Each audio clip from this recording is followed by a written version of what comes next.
Kita mulai dengan memuji Tuhan dari nyanyian pujian kita dalam buku nyanyian saya ini, nomor 287.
Yesus kepala si paguh, jema aku cinder teguh.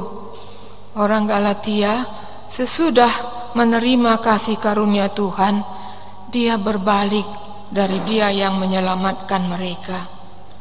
Kita menghafal satu ayat firman Tuhan dari kitab Galatia pasal 1 ayat yang ke-6 sampai ayat 7 bagian A-nya nanti ya. Ada di layar kita. Mari kita sama-sama membacanya seluruhnya sama-sama 1, 2 ya. Aku heran bahwa kamu begitu lekas berbalik daripada Dia yang oleh kasih karunia Kristus telah memanggil kamu dan mengikuti suatu Injil lain yang sebenarnya bukan Injil. Kita perhatikan ya. Aku heran bahwa kamu begitu lekas berbalik daripada Dia. Jadi orang Galatia ini sesudah menerima Injil, tidak lama kemudian mereka meninggalkan Dia yang menyelamatkan mereka itu. Yang oleh kasih karunia Kristus telah memanggil kamu. Selanjutnya, dan mengikuti suatu Injil lain yang sebenarnya bukan Injil. Kita harap selama belajar Galatia, masing-masing kita bisa menggariskan Injil yang sudah kuterima itu apa saja dampaknya, dasarnya, main poinnya. Iya, sehingga kita boleh tahu kita berjalan terus di dalam Injil itu ya. Mari kita hafalkan sampai pada dia. 1, 2 ya.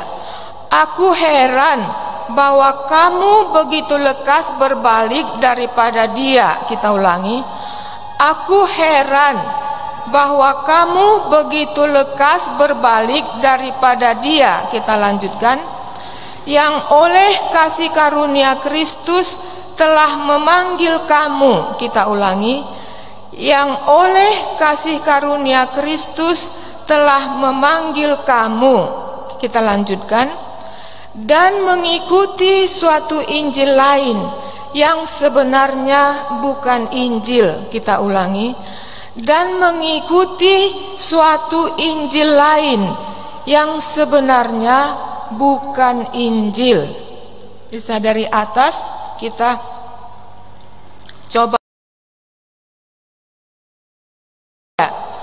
Aku heran bahwa kamu begitu lekas berbalik daripada dia yang oleh kasih karunia Kristus telah memanggil kamu dan mengikuti suatu Injil lain yang sebenarnya bukan Injil.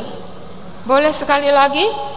Ini terdapat Galatia 1 ayat 6 ya, 2 ya.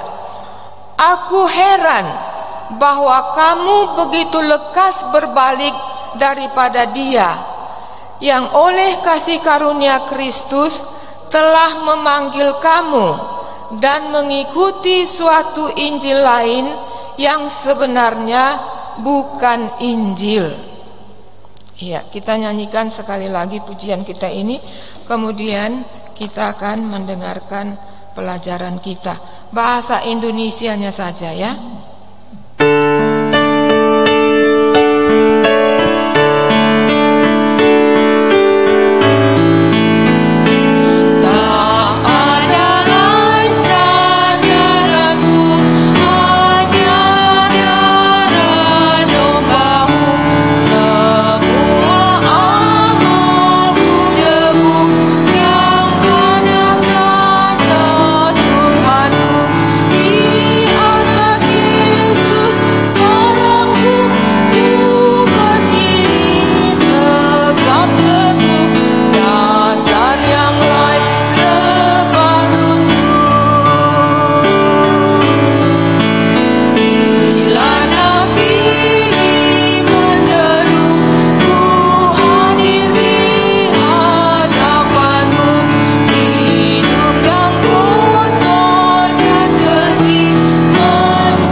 Baik, sampai kita berjumpa. Tuhan izinkan kita belajar surat Galatia. Jadi ini lanjutan dari Roma. Roma itu juga berbicara soal undang-undang Taurat tidak menyelamatkan. Sekarang ada satu jemaat yang sungguh-sungguh berbalik dan mengikuti Taurat itu. Itu yang kita sudah hafal ayatnya. Mari kita berdoa. Bagian kami hanya memohon kepadamu, karena kami tahu kalau boleh kami percaya itu adalah kasih karunia. Karena itu oleh kasih karunia-Mu lah kami membaca surat Galatia ini yang ditulis pada abad pertama dan kami baca dalam zaman kami. Kuduskan kami sehingga Roh Kudus yang menuliskannya itulah mengungkapkan pengertian kami, sehingga kami juga tidak berdasar kepada apa yang diajarkan oleh manusia, tapi apa yang diajarkan oleh Allah Yesus Kristus Juru Selamat kami, itulah menjadi pegangan kami. Kami mengucap syukur, boleh kami bersama-sama membacanya kembali. Amin. Mari kita membuka Galatia pasal 1. Apa yang bisa kita mengerti, itu kita mengerti. Dari Paulus, seorang rasul, bukan karena manusia, juga bukan oleh seorang manusia, melainkan oleh Yesus Kristus dan Allah Bapa yang telah membangkitkan dia dari antara orang mati. Itu ayat 1. Ayat 2. Dan dari semua saudara yang ada bersama-sama dengan aku kepada jemaat-jemaat di Galatia. Jadi ayat 1 dari Paulus, ayat 2 dari semua saudara yang ada bersama-sama dengan aku.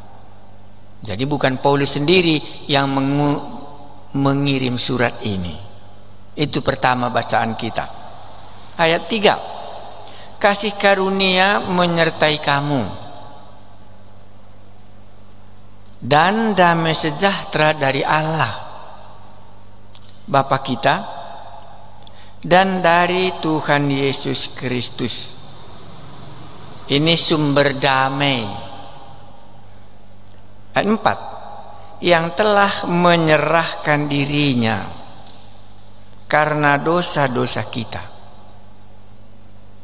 untuk melepaskan kita dari dunia jahat yang sekarang ini, menurut kehendak Allah dan Bapa kita.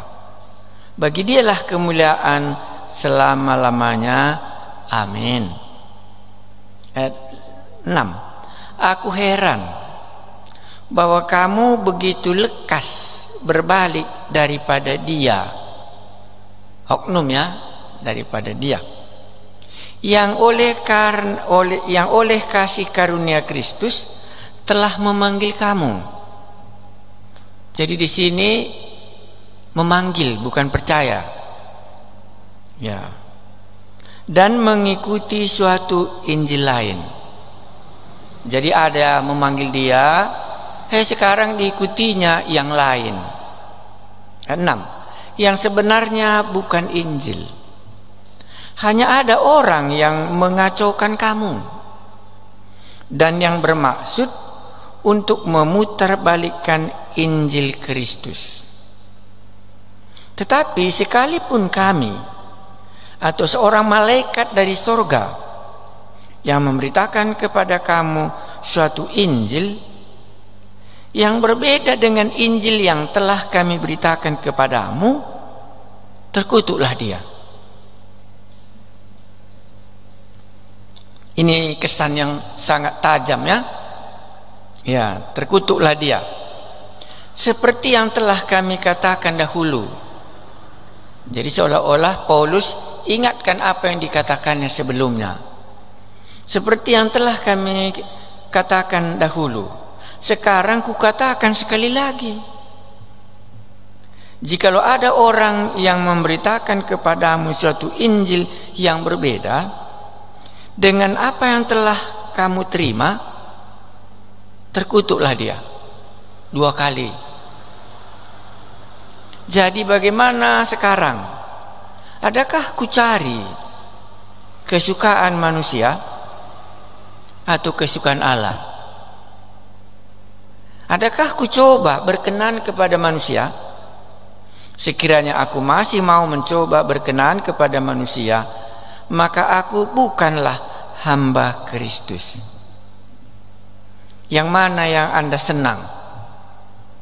Bisa juga Anda katakan 10. Ya, tapi kurasa 10 itu bukan gampang menguraikannya. yaitu, jadi bagaimana sekarang? Adakah ku cari kesukaan manusia atau kesukaan Allah? Jadi ada kesukaan manusia, ada kesukaan Allah. Adakah ku coba berkenan kepada manusia? Jadi mungkin yang membawa Injil lain ini berkenan kepada manusia. Itu kesan kita sekali. Pertama, sekiranya aku masih mau mencoba berkenan kepada manusia, maka aku bukanlah hamba Kristus.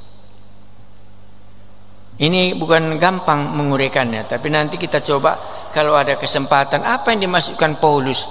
Kok tidak berkenan kepada Allah?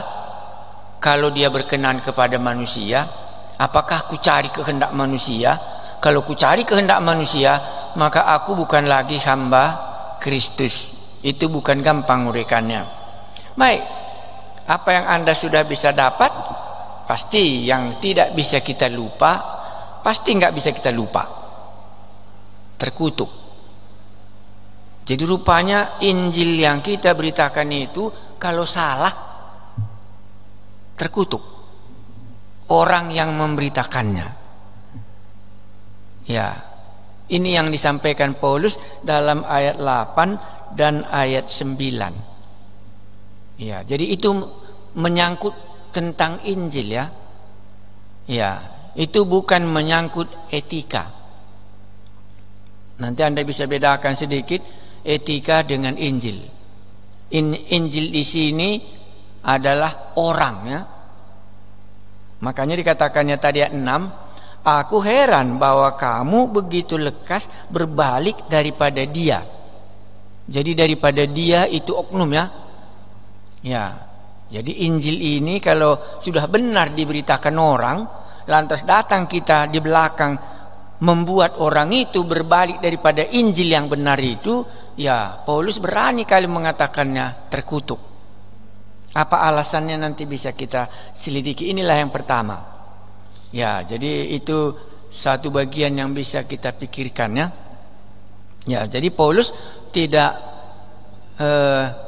tanggung-tanggung menjatuhkan vonis hukuman bagi orang yang mengajarkan ajaran lain, bagi orang yang memberitakan Injil yang lain. Terkutuklah dia. Apa artinya terkutuk? Ya mungkin sudah tahu kita dalam Alkitab banyak terkutuk ya. Ya, khususnya terkutuk di sini dijatuhkan Allah hukuman bagi dia, itu yang terkutuk yang sangat gampang kita mengerti sehingga manusia mengalami penderitaan. Terkutuklah bumi karena engkau, itu ya Kejadian pasal 3 itu ya. Langsung mereka mengalami kesulitan. Kita ulangi dari ayat 1. Dari Paulus, seorang rasul. Apa itu rasul? Makanya dalam uraiannya saya agak dalam menguraikannya tentang rasul. Ya, ya rasul di situ adalah utusan. Rasul di situ apostolo ya. Itu satu orang yang diutus ya. Itulah rasul. Ya. Ya, jadi siapa yang mengutus dia, maka orang itu adalah rasulnya dia. Makanya rasul Yesus Kristus, rasul yang diutus oleh Yesus. Tapi kalau dikatakan Yesus itu rasul, maka dia ya adalah orang yang diutus oleh Allah. Kan itu yang terjadi di dalam Yohanes 3 ayat 1. Ingat itu tentang Nikodemus. Yohanes pasal 3 itu kan Nikodemus katakan itu kepada Tuhan Yesus ya. Ya, apa dikatakannya di dalam Yohanes pasal 3? Ya, itulah rasul ya. Jadi kita mulai rasulnya pasal 3 itu. Ya, dikatakannya di situ kalau saya enggak silap adalah seorang Farisi yang bernama Nikodemus, seorang pemimpin agama Yahudi. Ia datang pada waktu malam kepada Yesus dan berkata, "Rabi, kami tahu bahwa engkau datang sebagai guru yang diutus Allah." Jadi dia meyakini Yesus ini yang diutus oleh Allah. Maka disambungnya, apa sebabnya? Sebab tidak ada seorang pun yang dapat mengadakan tanda-tanda yang engkau adakan itu jika Allah tidak menyertainya. Jadi rasul itu disertai oleh orang yang mengutusnya. Nikodemus sudah mengakui bahwa Yesus ini adalah rasul yang diutus oleh Allah. Kalau tidak, Allah tidak menyertai kamu. Jadi rasul itu sama kuasanya dengan orang yang mengutusnya. Jadi tidak salah kalau Anda katakan Yesus itu rasul. Ya, kalau selama ini belum pernah Anda tahu Yesus itu rasul, ini malam ini bisa kita tahu. Makanya ingat juga hari khotbah Paskah kan, ingat ya. Sebagaimana Bapa mengutus aku, demikianlah sekarang aku mengutus kamu. Maksudnya di situ Yesus itu yang diutus oleh Allah, diutus oleh Bapa. Maka kuasanya sama dengan kuasa yang mengutusnya. Itulah yang pertama kita dengar. Jadi kalau begitu kok Yesus itu rasul? Iya, karena memang dia adalah utusan dari surga. Nikodemus sudah mengatakan itu. Ya, sebagai guru yang diutus Allah. Apa alasannya? Sebab ketika seorang pun dapat mengadakan tanda-tanda yang engkau adakan itu, jikalau Allah tidak menyertainya. Jadi rasul tidak bisa tidak akan disertai oleh Allah yang mengutusnya. Jadi kalau dikatakan dari Paulus seorang rasul, ya itu berarti seorang yang diutus oleh Allah. Maka pengutusannya di bawah ya. Saya tambahkan di sini Ibrani 3 ya ayat 1. Karena malam ini pertama kita dengar Yesus itu rasul, apa artinya? Ibrani pasal 3. Jadi orang di Ibrani itu mengetahui Yesus itu rasul. Pasal 3 ayat 11 ya. Ibrani pasal 3 ayat 1. Oke, saya baca ya. Yesus lebih tinggi dari Musa. Ini tingkat perbandingan. Sebab itu, hai saudara-saudara yang kudus, yang mendapat bagian dalam panggilan surgawi, pandanglah kepada rasul dan imam besar yang kita akui, yaitu Yesus. Jadi di dalam Ibrani ini jelas mereka mengatakan Yesus itu rasul dan Yesus itu juga imam. Pandanglah kepadanya yang diutus oleh Allah itu. Jadi kalau kita kembali masuk kepada rasul, kalau Paulus katakan dia adalah rasul Yesus Kristus, maka dia diutus oleh Allah. Makanya disambungnya di sini. Jadi sudah jelas ini tadi ya. Dari Paulus seorang rasul. Jadi rasul itu mewakili yang mengutus dia. Pasti Anda ingat, sebagaimana Bapa mengutus aku, demikianlah aku mengutus kamu. Jika kalau kau katakan dosa orang tetap ada, maka dosanya tetap ada. Kalau kau katakan dosa orang diampuni, maka dosanya diampuni. Ini dalam bidang itu. Dalam kuasa waktu mereka memberitakan Injil itu, terjadilah hal itu. Sebagaimana Tuhan Yesus katakan, "Hei anakku, dosamu telah diampuni." Ini rasul. Makanya di sini diungkapkannya dari Paulus, seorang rasul. Apa itu rasul? Sudah jelas ya dari Ibrani tadi, Yesus sendiri dulu rasul sebagai utusan Allah. Ya. Baik dengan Yohanes pasal 3, Nikodemus mengakui Yesus itu yang diutus oleh Allah. Rasul itu artinya yang diutus, yang mewakili. Dan dia berhak berbicara atas orang yang mengutus dia, yang mewakili ya. Ya, representatif dari satu negara ke negara lain, itu namanya ambassador. Itu namanya utusan. Bukan karena manusia. Ini yang paling kuat. Bukan karena manusia, juga bukan oleh seorang manusia. 2 kali 2 kali disanggah Paulus bahwa dia menjadi rasul bukan karena manusia dan bukan pula karena manusia. Anda pasti ingat waktu Paulus meminta surat dari Mahkamah Agama dari Yerusalem, dibawanya surat Mahkamah Agama supaya sebagai utusan dari Bait Allah Yerusalem, siapa saja bisa dia tangkap dengan surat ini dan dibawanya orang itu ke Yerusalem. Itu maksudnya. Berarti waktu itu dia diutus oleh seseorang dan bawa surat. Di sini hal itu tidak. Menjadi kerasulannya bukan karena seseorang. Tidak ada urusannya sangkut pautnya dengan Mother Church namanya ya, gereja induk di Yerusalem. Dia menjadi rasul mengabarkan Injil ke daerah Galatia bukan karena dia bawa surat dari gereja Yerusalem yang sudah duluan berdiri daripada gereja yang ada di Galatia. Bukan. Itu maksudnya di sini. Jadi dia berangkat bukan atas nama orang lain. Jadi dia berangkat atas, melainkan oleh Yesus Kristus. Jadi kerasulannya oleh Yesus Kristus. Jadi Kristuslah yang mengangkat dia. Itu yang pertama dapat kita renungkan dalam bagian ini. Jadi Paulus bukan diutus orang, tetapi diutus oleh Yesus Kristus. Kedua, dan Allah. Jadi yang mengutus Rasul Paulus Yesus Kristus dan Allah. Baru disambungnya mengenai Bapa. Bapa yang telah membangkitkan dia dari antara orang mati. Jadi Yesus Kristus, Allah, dan dia masukkan di sini kata Bapa. Bapa itu yang telah membangkitkan dia dari antara orang mati, yang telah membangkitkan Yesus. Pasti dalam tulisan yang sudah kita baca, Anda baca itu, bisa kita panggil Bapa karena kita sudah ada di dalam Yesus.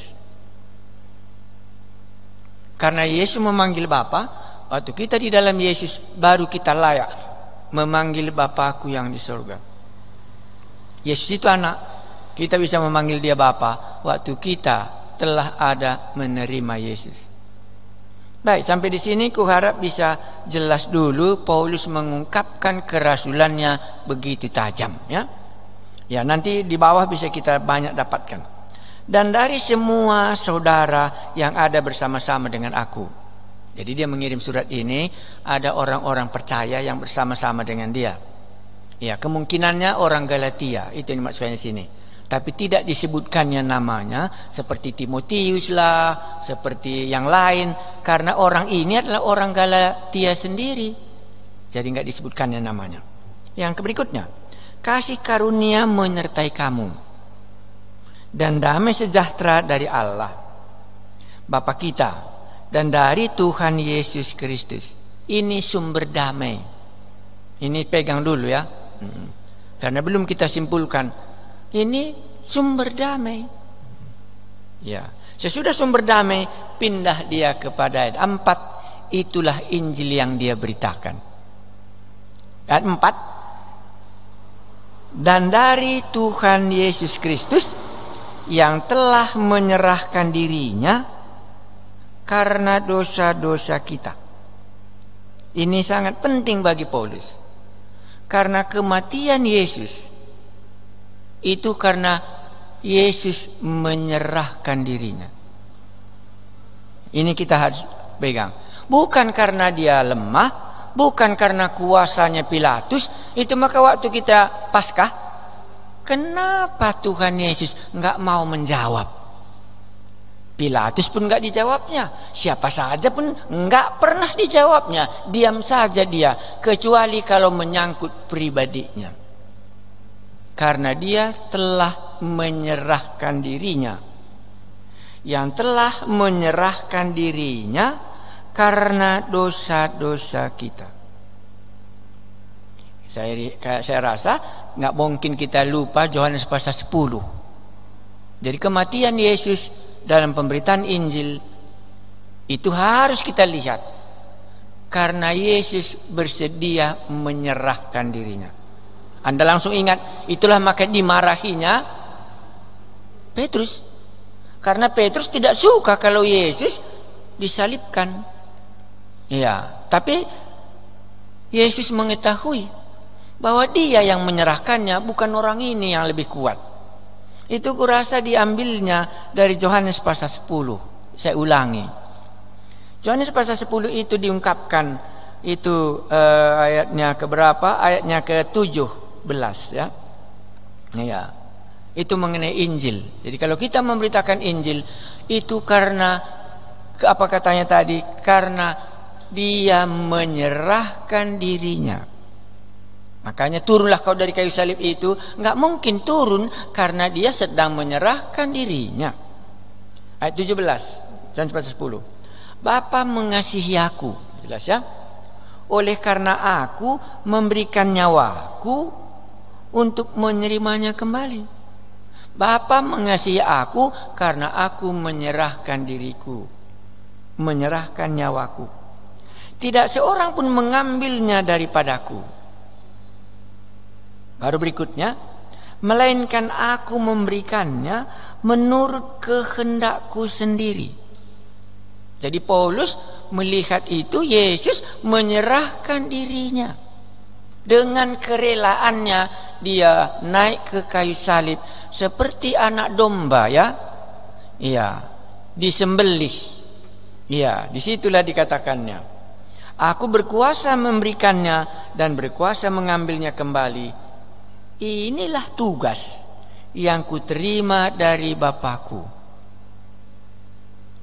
Sebagai utusan oleh Bapa di surga, inilah tugas yang harus dia lakukan, yaitu menyerahkan nyawanya untuk tebusan orang dan berkuasa juga untuk mengambilnya kembali. Ya, saya lanjutkan. Ya, makanya masih ingat ya Yohanes 19:30, begitu dia mati di kayu salib, dikatakannya sudah selesai. Dan sudah selesai dia berkata, dan menyerahkan nyawanya, maka matilah dia. Saya baca. Oleh yang telah menyerahkan dirinya karena dosa-dosa kita. Itu Injil. Jadi nanti kalau Anda memberitakan Injil, inilah Injil. Ya.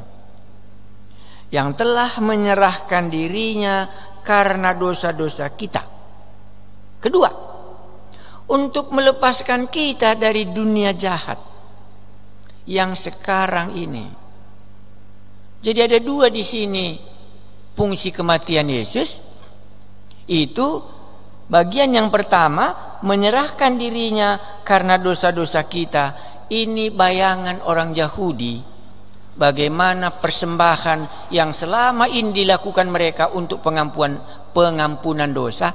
Inilah yang pertama. Tapi yang kedua itu sehubungan dengan kuasa gelap. Karena orang Galatia ini banyak dari penyembah berhala. Nanti bisa kita belakang nanti kita jumpa itu. Jadi dia singgung di sini untuk melepaskan kita dari dunia jahat yang sekarang ini. Makanya kita dilepaskan dari kuasa kegelapan. Itulah surat Kolose. Saya baca. Itulah Injil. Supaya nanti waktu kita masuk Injil yang lain, kita bisa menangkap apa yang dimasukkannya Injil yang lain ini. Injil yang lain itu mungkin minggu depan kita sudah bisa dapat tulisannya. Kolose pasal 1 ayat 13. Ya. Dan inilah doa kita malam ini.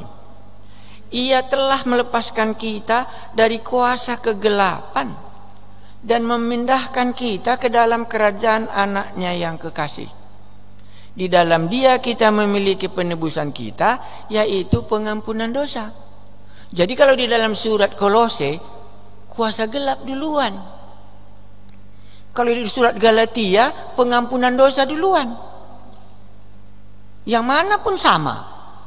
Tetapi karena pembacanya banyak orang Yahudi di surat Galatia ini, makanya dibuatnya Kristus mati dalam kerelaannya menyerahkan dirinya untuk mengampuni dosa kita. Tetapi yang kedua karena mereka dasarnya latar belakangnya dari kuasa gelap, baru disambungnya di belakang.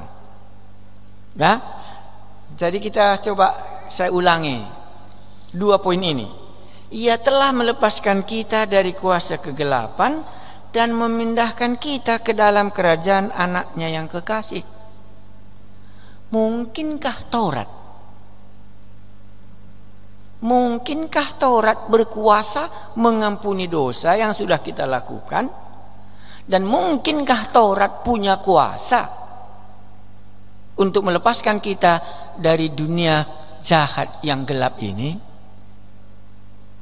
Nah, makanya itulah alasannya Paulus di dalam bagian ini menjelaskan sebaik-baiknya tentang Injil itu apa, supaya nanti waktu masuk Injil yang lain bisa kita menilainya pantaslah. Makanya Injil yang lain ini tidak mungkin bisa menyelamatkan, entah apapun nanti Injil yang lain, karena dia lemah. Umpamanya Taurat yang pertama lah dikatakan umpamanya hukum Taurat ke-10. Jangan ada berhala-berhala padamu, janganlah berbuat ini, janganlah ini. Ini semua walaupun kita lakukan, nggak punya kuasa dia melepaskan orang kerasukan setan. Karena kita ada 2 status kita. Sebagai orang berdosa, kita dimurkai oleh Allah.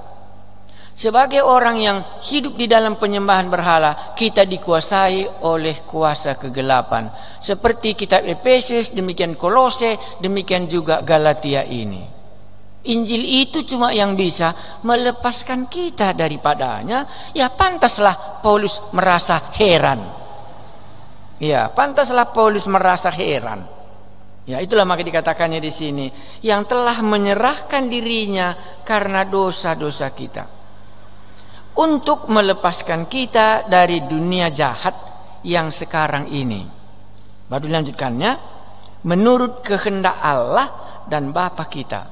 Jadi bukan menurut kita, tapi kehendak Allah sendiri. Baginya lah kemuliaan selama-lamanya. Amin. Ngertikah kita ayat 5 ini? Kenapakah cuma bagi dia kemuliaan selama-lamanya? Dan jadilah demikian. Ya karena dialah satu-satunya yang dengan kerelaannya menyerahkan nyawanya, dosa kita dapat diampuni. Dan dialah satu-satunya yang berkuasa untuk memindahkan kita dari kuasa iblis masuk ke dalam kerajaan anaknya. Maka disambungnya, kalau demikian, bukankah seharusnya hanya kepadanya lah kemuliaan sampai selama-lamanya? Itu alasannya. Nah barulah dia mulai masuk melihat jemaat Galatia yang heran ini. Makanya seperti surprise bagi Paulus, ya. Aku heran bahwa kamu begitu lekas berbalik daripada dia. Dia yang mana? Dia yang di ayat 4. Dia yang telah menyerahkan nyawanya, dia menyerahkan dirinya, dia mati di kayu salib untuk mengampuni dosamu. Dia yang satu-satunya berkuasa melepaskan kita dari kuasa kegelapan dan dipindahkannya ke dalam kerajaan anaknya yang kekasih. Aku heran bahwa kamu begitu lekas berbalik daripada dia yang oleh kasih karunia Kristus telah memanggil kamu. Ini kembali dia sedikit memanggil, ingat Abraham, ya. Tapi ini kita belum singgung. Karena Abraham dipanggil lewat Bapa di surga, ya. Tapi kita bukan lewat Bapa di surga, lewat Kristus kita dipanggil. Dan mengikuti satu Injil lain. Waktu saya berhenti di sini, dalam pikiran saya, kalau pada abad pertama pun begini banyaknya orang mengikuti Injil yang lain, apalagikah zaman sekarang ini, kupikir. Apakah sudah banyak Injil lain yang sudah berserakan dan orang mengikuti Injil lain ini? Itulah yang diharapkannya bisa melepaskan dia dari kuasa dosa, dan itulah yang diharapkannya bisa melepaskan dia daripada kuasa si jahat yang gelap sekarang ini. Mungkin kita bisa katakan, ya Paulus bisa melihat, tapi kami mungkin tidak bisa melihat. Tapi pasti jawab kita jauh lebih banyak daripada zaman kita. Pasti lebih banyak dalam zamannya kita daripada zamannya Paulus. Pasti banyak kali Injil yang lain yang kita harapkan, di mana kita berharap dosa kita dapat diampuninya, dan di mana kita bisa dilepaskan daripada kuasa kegelapan itu. Itulah Injil lain. Besok apa itu Injil lain nanti saya kirimkan. Sekarang ayat 7. Yang sebenarnya bukan Injil, ya. Ya, jadi Injil itu juga belum kita ceritakan di sini. Tapi Injil tadi sudah kita bisa mengerti. Injil yang dimasukkan Paulus di sini adalah kabar baik, ya. Kabar baik yang dimasukkan Paulus di sini itulah ayat 4, ya. Ya. Kenapa Injil itu kabar baik? Kenapa itu Injil pengharapan? Karena di dalamnya dosa kita diampuni. Di dalamnya kita bisa dilepaskan daripada kuasa gelap. Di dalamnya cuma ada pengharapan di akhir hidup semua manusia.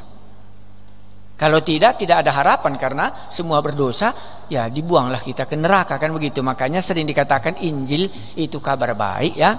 Ya, good news kalau dalam bahasa yang lain. Yang sebenarnya bukan Injil, hanya ada orang yang mengacaukan kamu.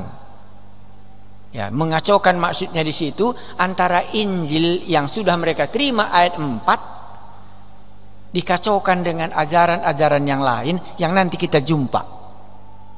Ya, dikacaukan. Ya.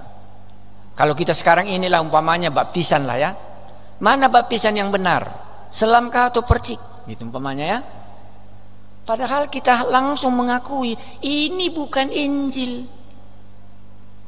Ya, kan begitu, ya.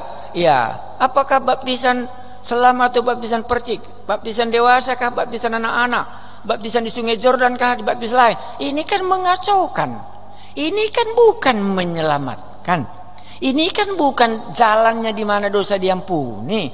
Ini kan bukan bisa melepaskan kita dari kuasa kegelapan. Ya, baptisan itu kan tidak punya kuasa. Akhirnya kacau lah. Yang padahal yang tadi dibicarakan Injil itu kan melepaskan kita dari upah dosa adalah maut. Injil itu kan berkuasa melepaskan kita daripada dibelenggu oleh kuasa setan. Jadi bisa kita kacaukan oleh dengan apa? Baptisan kah? Bahasa roh kah umpamanya? Baptisan besar, baptisan kecil kah? Semua ini satu pun tidak ada yang bisa mengakuinya ini menyelamatkan. Hanya caranya sehingga banyak dia pindah gitu, ya. Nah, itu yang maksudnya nanti kita bisa lihat. Jadi kalau ada yang ditanya, yang mana yang benar? Yang manapun, kalaupun benar kali kita lakukan, kita harus katakan apa? Ini tidak akan dapat mengampuni dosa. Ini tidak akan dapat membebaskan kita dari kuasa gelap. Yang mana yang benar lah. Entah yang mana yang lebih mendekati biblikal, alkitabiah. Tapi harus kita tahu ini tidak akan menyelamatkan dari dosa kita. Satu orang pun tidak berani katakan, kau dibaptis dengan benar, dosamu diampuni. Tak ada satu orang pun yang berani. Mungkin demikian maka dikatakan Paulus ini hanya ada orang yang mengacaukan kamu dan yang bermaksud untuk memutarbalikkan Injil Kristus. Ya, memutarbalikkannya, ya. Ya, nanti bisa kita lebih jauh lagi memutarbalikkannya. Ya, jadi memutarbalikkannya kan enak, ya. Ya, jadi kalau kau sudah percaya Injil, sudah kau terima Tuhan Yesus, kalau kau nggak cocok dalam bidang ini, ya haruslah kau melakukannya. Bisa, tapi itu bukan sehubungan dengan keselamatan. Itu yang harus kita pegang. Ya, itu bukan hubungannya dengan dosaku diampuni.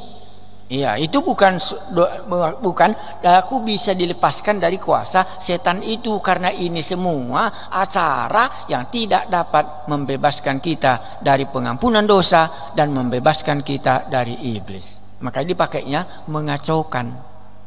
Kita lanjutkan ayat 7. Tetapi sekalipun kami, jadi Paulus ikut, atau seorang malaikat dari sorga yang memberitakan kepadamu suatu Injil yang berbeda dengan Injil yang telah kami beritakan kepadamu, terkutuklah dia.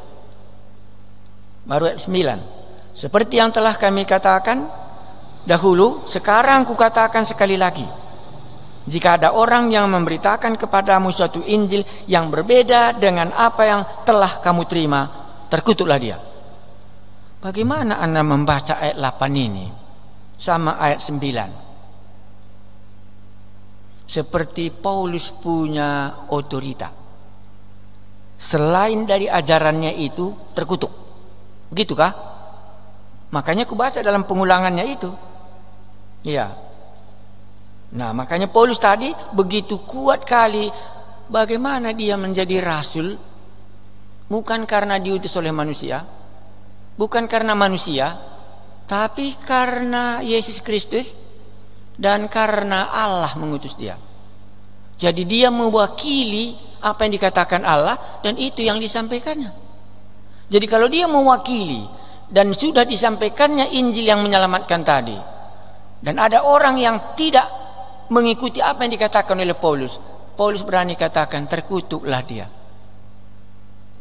Mari kita renungkan itu. Tapi saya ambil ini dasarnya Paulus, Markus 9 ayat 42. Itu dalam pikiran saya Markus 9 ayat 42. Jadi nanti bisa kita renungkan Markus 9 ayat 42. Sudah bisa lihat ya, saya bacakan. Markus 9 ayat 42, ini Tuhan Yesus mengatakannya. Siapa yang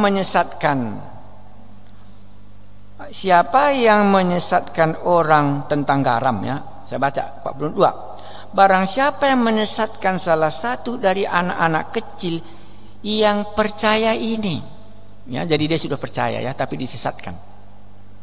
Lebih baik baginya jika sebuah batu kilangan diikatkan pada lehernya, lalu ia dibuang ke dalam laut. Dan jika tanganmu menyesatkan engkau, penggalah, dan seterusnya. Ini hukuman. Ya. Makanya Paulus ingat ini. Kalau ada orang yang sudah percaya ini dan datang orang lain yang menyesatkannya, maka terkutuklah dia sesuai dengan apa yang dikatakan oleh Yesus. Nah, oke. Sekarang mari kita renungkan pelan-pelan. Ya, sebagai pengkhotbah atau sebagai orang yang sudah menerima Yesus, bisa kita renungkan bersama-sama. Tetapi sekalipun kami atau seorang malaikat dari seorang yang memberitakan kepada kamu suatu Injil yang berbeda dengan Injil yang telah kami beritakan kepadamu, terkutuklah dia. Paulus punya takaran 10 on 1 kilo. Siapa saja yang membuat 1 kilo 9 on, maka terkutuklah dia. Dia punya dasar, ukuran, takaran, standar yang benar di dalam Injilnya ayat 4 tadi. Wah, payah ya. Tapi ku harap supaya kita bisa melihat sedikit bagaimana hukuman kepada orang yang menyesatkan dengan ajaran yang memutarbalikkan apa katanya tadi, maksud untuk membingungkan kamu, memutarbalikkan tentang Injil Yesus Kristus. Iya, saya ulangi sekali lagi karena ini penting kali kurasa. Tetapi sekalipun kami atau seorang malaikat dari sorga yang memberitakan kepada kamu suatu Injil yang berbeda dengan Injil yang telah kami beritakan kepadamu, terkutuklah ia. Seperti yang telah kami katakan dahulu, rupanya dulu pun sudah dikhotbahkannya. Ya, sekarang ku katakan sekali lagi. Itulah tujuan surat ya. Surat itu tujuannya mengulangi apa yang pernah dikhotbahkannya sehingga gereja Galatia ini berdiri. Di mana gereja Galatia ini? Nanti waktu kita membacanya jumpa kita di mana ciri-cirinya. Ini kan belum ada ciri-cirinya ya. Makanya tema kita hanya malam ini cuma satu ya. Kerasulan Yesus Paulus. Ya kan, betul kan? Kerasulan Yesus Kristus dipertanggungjawabkannya. Itu kurang lebih. Kerasulan Yesus diungkapkannya di sini. Kerasulan Paulus diungkapkannya. Sehingga kalau ada yang melawan apa yang diajarkannya, sebagaimana Paulus diutus oleh Kristus Dengan demikian kalau ada orang yang membuat Injil yang berbeda, maka terkutuklah dia. Itulah di ayat 9. Seperti yang telah kami katakan dahulu, sekarang kukatakan sekali lagi. Ingat ya, surat-surat itu umumnya sudah diberitakan Injil. Itu umumnya ya. Jadi untuk mengoreksi kalau ada yang sudah berkembang salah ya. Ya, atau ada yang kurang perlu ditambahkan lagi. Tetapi dia ingatkan, seperti yang telah kami katakan dahulu, sekarang kukatakan sekali lagi, diulangi. Jikalau ada orang yang memberitakan kepadamu suatu Injil yang berbeda dengan apa yang telah kamu terima, terkutuklah dia. Kenapa Paulus katakan itu? Karena dia sebagai rasul yang berjumpa dengan Yesus sebagai utusan, dan di dalamnya ini dia ada standar untuk apa Paulus mengabarkan Injil. Bukan untuk memutarbalikkan Yesus Kristus, tetapi dia punya standar Yesus yang bagaimana yang harus diberitakan. Standarnya ayat 4. Sekarang kita maju ayat 10, karena itu tadi pertanyaan yang sulit. Jadi bagaimana sekarang? Adakah ku cari kesukaan manusia atau kesukaan Allah? Kenapa ia katakan ini? Ya, karena orang-orang Galatia ini, hamba-hamba Tuhan yang masuk ke Galatia ini dari sejarahnya kebanyakan ini yang datang dari Yerusalem. Supaya mereka tidak dianiaya, mereka tetap melakukan hukum Taurat sebagaimana yang dilakukan oleh ahli-ahli Taurat, orang-orang Yahudi. Mereka tidak mau berubah dengan sikap apa yang ada di Yerusalem. Mereka terus lakukan itu walaupun mereka sudah ke gereja. Tidak mereka berubah walaupun dia sudah meninggalkan bait Allah. Makanya muncul Kisah Rasul pasal 15.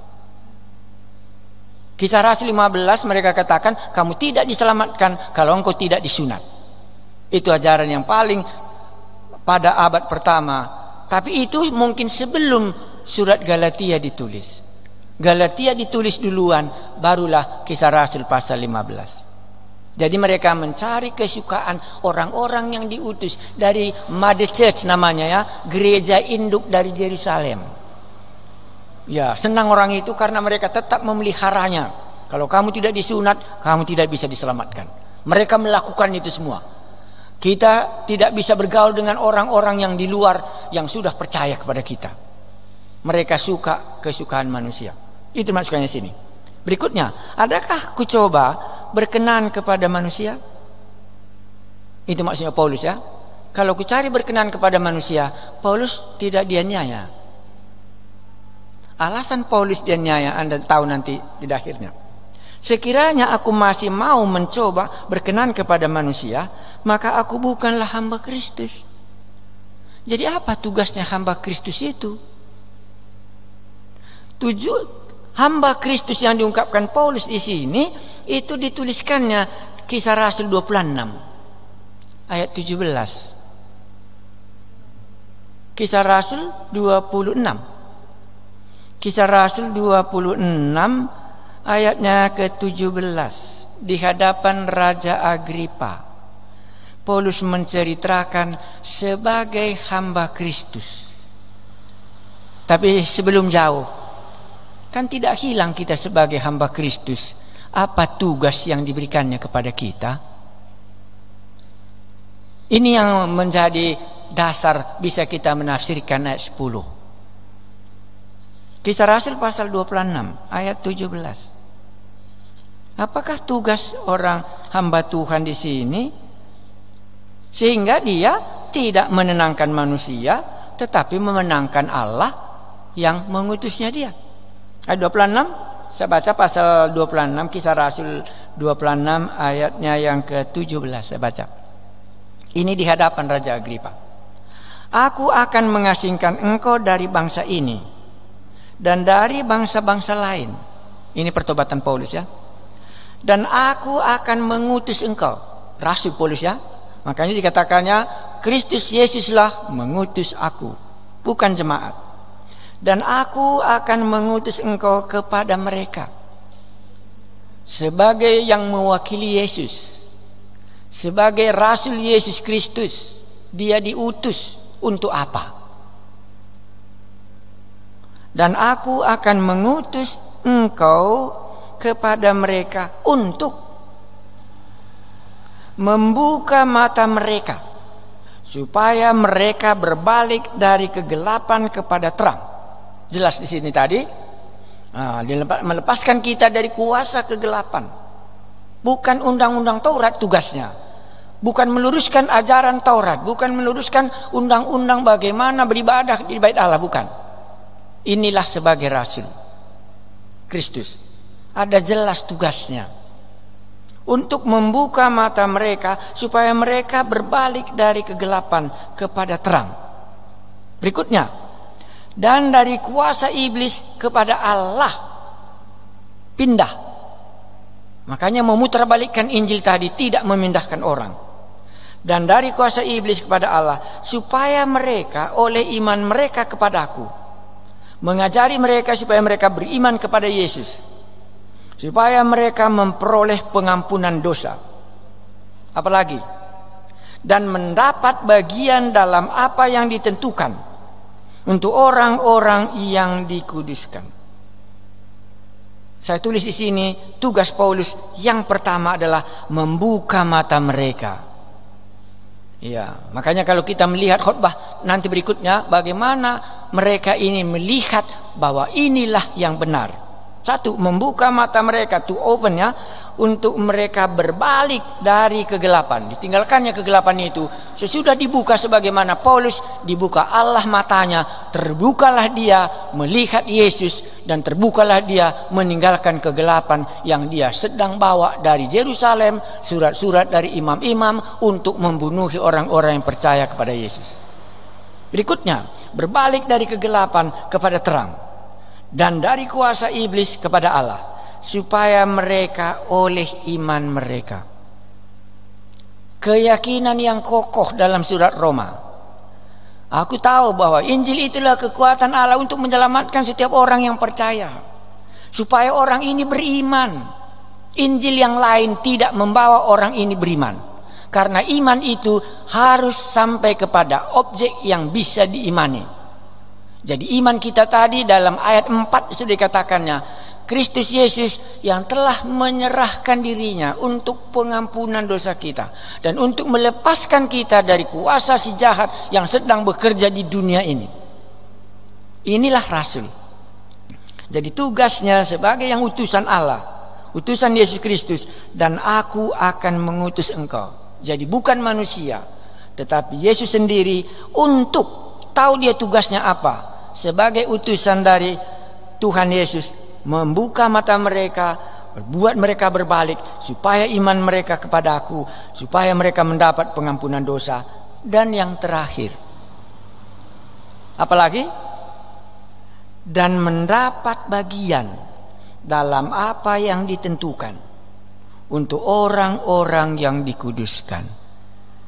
Ini jarang kita mengkhotbahkan yang terakhir ini, tetapi inilah tujuan sebagai Rasul, supaya mereka mendapat bagian dalam apa yang ditentukan untuk orang-orang yang dikuduskan itu. Jadi kalau aku masih berkenan kepada Allah, inilah yang kuberitakan.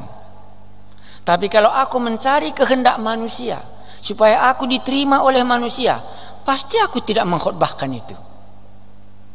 Pasti apa yang dia rasa cocok itu yang kuceritakan. Itu yang dimasukkannya di sini. Jadi kalau Anda mau mengeksegesi ayat 10 ini, tidak boleh lepas dari Kisah Rasul 26.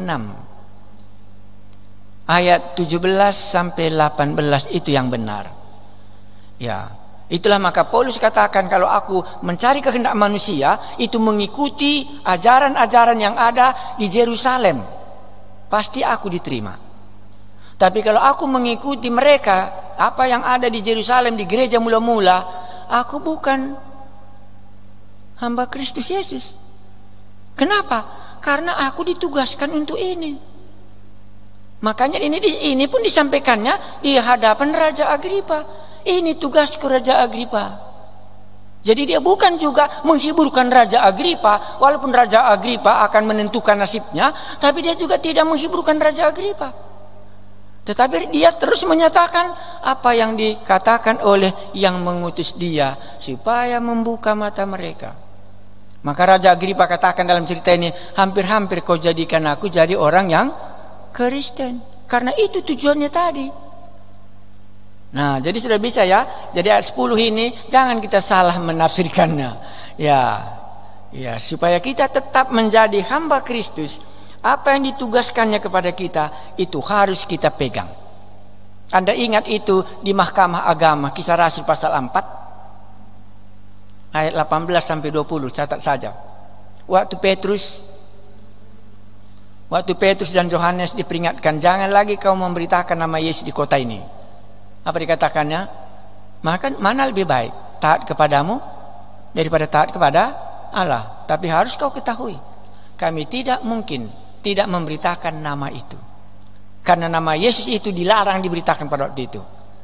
Bisa dia bebas, asal jangan dia memberitakan nama itu.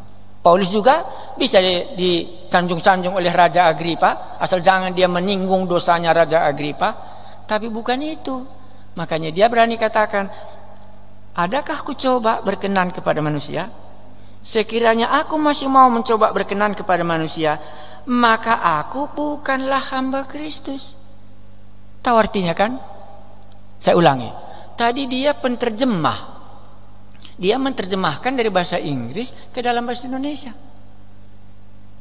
Itu fungsinya dia sebagai penterjemah di dalam meeting itu. Tiba-tiba dia berubah. Menerjemahkan bahasa Indonesia ke dalam bahasa yang lain, bahasa suku. Maka dia bukan lagi yang ditugaskan tadi, tugasnya tadi Inggris ke Indonesia, sekarang dia Indonesia ke dalam bahasa suku. Maka dia bukan lagi utusan itu. Nggak berfungsi lagi dia di situ, karena dia ditetapkan di situ Inggris ke Indonesia. Tetapi berubah fungsinya dari Indonesia ke dalam bahasa daerah, maka dia bukan lagi hamba yang menerjemahkan bahasa tadi. Itu yang dimaksudkan di sini, supaya kita nanti tidak salah menafsirkannya. Kalau kita tetap berdiri sebagai utusan yang ditugaskan kepada kita dan kita melakukannya, kapanpun Anda tidak pernah berubah. Anda akan tetap adalah hambanya Yesus Kristus, karena Anda membuka mata orang itu supaya mereka mendapatkan pengampunan dosa, tidak memutarbalikkan Injil supaya itu disenangi oleh orang lain, singgung dosa, singgung keselamatan. Bahkan Paulus berani kali menyinggung apa? Kutuk. Kenapa dia menyinggung kutuk? Karena dia tidak mau menenangkan orang yang terkutuk itu supaya bisa mereka berubah. Apa kesan kita kalau kita akhiri renungan kita ini? Mungkin Anda bisa katakan, nggak enak khotbah Injil, Pak. Kenapa? Kalau salah aku mengkhotbahkannya, terkutuk aku. Harus Anda pertanggungjawabkan. Itu nggak boleh kita mundur. Kalau kita mengkhotbahkan yang bukan Injil, maka terkutuklah kita. Itu yang kita dengar malam ini. Makanya Paulus tidak pernah berubah Injil. Makanya diulanginya, yang telah kamu dengar dahulu, kuulangi sekali lagi. Ya, apa itu Injil? Ayat 4. Nanti pasti kita masih mundur, maju terus ya. Injil yang dimasukkannya di situ ayat 4. Injil yang lain itu mulai dari ayat 6 sampai ayat 10. Ya, makanya akhirnya kalau kita tetap setia kepada apa yang disuruh oleh Allah, itu kita sampaikan, maka kita masih tetap hamba Yesus Kristus. Tapi kalau kita sudah mencari supaya manusia senang dan kita berubah posisi, tidak lagi membuka mata orang, tidak lagi memberitakan pengampunan dosa, tidak lagi memberitakan akan ada pengharapan yang disediakan oleh Allah bagi orang yang menderita karena namanya, maka kita masih tetap berada dalam jalur itu. Itulah sebabnya Paulus mengungkapkan kerasulannya dengan original asli, bahwa Yesus yang mengutus dia, maka apa yang dikatakannya sesuai dengan apa yang dikatakan oleh yang mengutus dia. Sehingga kalau kamu tidak mendengarkan apa yang kukatakan, maka terkutuklah kamu. Sama ya. Ingat itu Yohanes pasal waktu pengutusan itu kan terkutuk dia. Kalau kau katakan dosa orang tetap ada, dosanya tetap ada, karena kuasa sudah diberikan kepadanya untuk memberitakan pengampunan dosa. Tapi kalau itu diberitakannya, maka dosa orang itu diampuni, maka muncullah damai sejahtera Allah sebagaimana diungkapkannya. Mari kita berdoa. Bagian yang pertama dari surat Galatia ini, bisa beberapa bagian kami renungkan. Kami berdoa supaya Roh Kudus menuntun kami dan dapat menangkap artinya. Begitu drastisnya rupanya hukuman kalau Injil itu diputar balikkan. Injil itu menyangkut kehendak Allah yang dari sorga. Itu Yesus Kristus sendiri telah menyerahkan dirinya untuk pengampunan dosa. Mampukan kami tidak menyimpang, tetapi berdiri sebagaimana Tuhan kehendaki. Terima kasih Tuhan kami Yesus. Kami datang menyembah Dikau sebagai Allah kami yang telah menyerahkan dirinya untuk mengampuni dosa kami. Amin. Baik, selamat malam. Kita jumpa minggu depan pasal yang berikutnya surat Galatia.